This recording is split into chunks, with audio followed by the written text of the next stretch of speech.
শ্রী শ্রী ঠাকুরকে আমরা একমতো বেঁধেই রেখেছি নিজেদের কাছে। ঠাকুর কিন্তু পুরোপুরি চলে যেতে পারেননি, কারণ সব সময়ের জন্য ঠাকুর আমাদের সঙ্গে বিভিন্ন রকম ছবির মাধ্যমে থেকে গেছেন এবং সেখান থেকেই সূক্ষ্ম শরীরে আমাদের সমস্ত বিপদ আপদ থেকে রক্ষা করেন। শ্রী শ্রী মা যেমন বলেছিলেন, ঠাকুরের ছবিগুলো ঈশ্বরের জীবন্ত রূপ ও প্রতিকৃতি।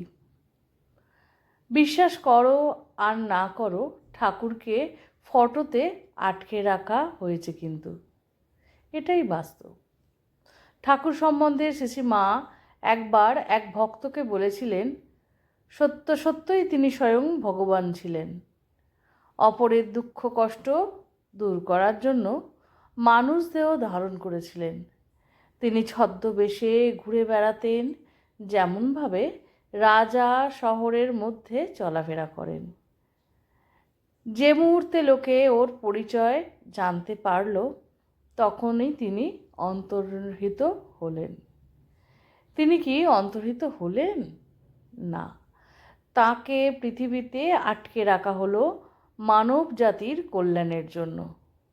অর্থাৎ তাকে আটকে ছবিতে ধরে রাখা হলো।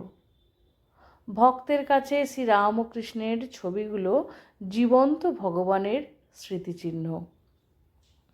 বস্তুত তার চেয়েও বেশি, বই কম না।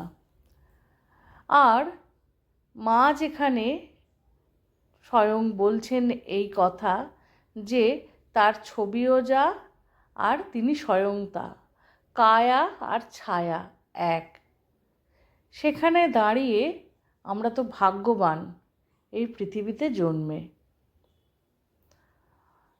ঠাকুর ভক্তকে সেরকমই বলেছেন, তাদের মনের কলুষতা দূর করে মনকে সততা, ভালোবাসা এবং যারা সত্যি সত্যি দুঃখী গরিব মানুষ আছে তাদের পাশে আমাদের দাঁড়াতে।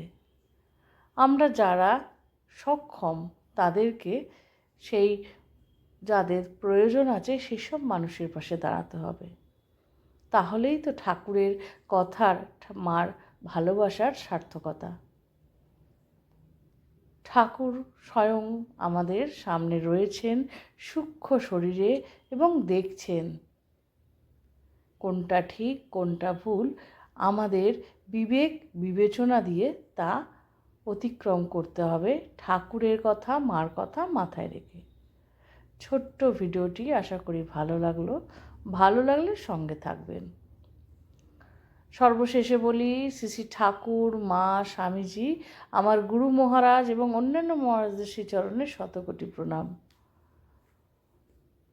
তুমি সকলের সদ্বুদ্ধি দাও, বিবেক দাও, বিবেচনা দাও, আর সত্যি সত্যি যারা অসহায় অবস্থায় আছে তাদের সঙ্গে থেকো, রক্ষা করো তুমি।